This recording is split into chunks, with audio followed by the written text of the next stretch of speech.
Hello everyone and welcome back into my kitchen. Come on, let's make this recipe. Alright guys, so what I have here today is a pork rib roast, and it was very inexpensive at my local grocery store. It was less than $4. I mean, I could not leave it at that price. I forgot to look at the sticker to say exactly how much it weighs, but I would say this is about 3 pounds of meat, taking into account the bone. So, wash it with lime juice and water. That's what I have here. And I'm going to brine this. And let me show you. This is my brine. I'll tell you what I put in there. Okay? I put a tablespoon and a half of all-purpose seasoning. And a tablespoon and a half of my chicken bouillon. So that's 3 tablespoons. And if you just wanted to use salt, you could, but I want to use this. I also used some brown sugar, 2.5 tablespoons. And I'm using some apple juice. I had this in the fridge from when the grandbabies visited, so I dumped that in there as well. This is 8 ounces. Not necessary, but I had it, so I'm using it. I have 3 cloves of garlic, 1 teaspoon of black peppercorns, half a teaspoon of rosemary. I have 1 sprig of thyme, and I have about 6 to 8, 1, 2, 3, 4, 5, 6, 7, 8 allspice berries, and a couple cups of water, and just a little squeeze of lime juice. And I put that on my stove, let it come up to temperature, let it heat up properly, and then I cooled it off. So that's what's in here. And this is an experiment. I purchased these black limes for a recipe, a Middle Eastern recipe, and it gives really nice zesty citrus flavor. I believe these are just limes that were sun dried. So I'm gonna try to see what it tastes like in this recipe. What I have here is, I'm just putting it in this dish in case it springs a leak. And I have a Ziploc bag. I'm going in there with my 2 limes. If you don't have it, no big deal. And going in there with my brine. I did say a sprig of thyme, didn't I? I think I did. All right. Just gonna close this up and try to get as much of the air out of it as I can. Zip it up. And I'm just going to leave it in there like so. And I will flip it over at some point in the marination process.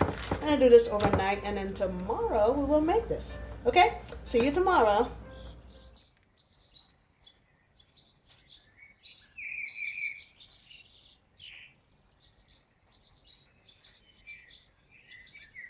Alright guys, so it's now the next day.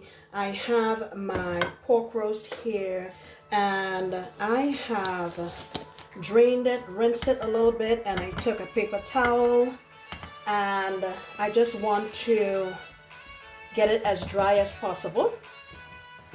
Okay, now I have some oil here. I'm just going to get some, this is just vegetable oil on each side. And I'm just going to put a little bit of a dry rub. I have some paprika. Just sprinkle it on here, nothing fancy. I'm going to do the same thing with some garlic powder.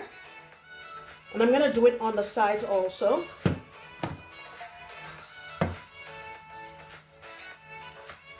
Oops.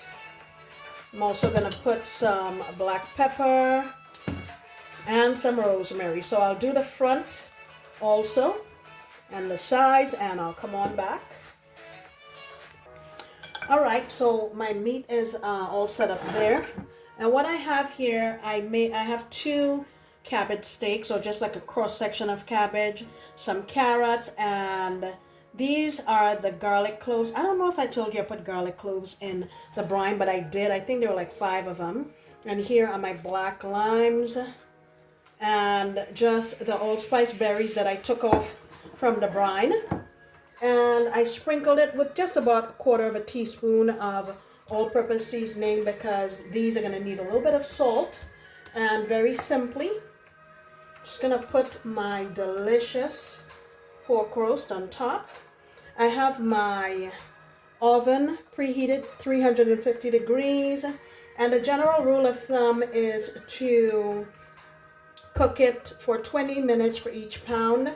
This is about 3-ish pounds, so I'm gonna say this will go for an hour at 350 degrees. Now, if you have an instant read thermometer, you can use that just to see and make sure that it's at 145, but this has been brined, and I'm pretty sure that after 60 minutes it'll be ready, okay?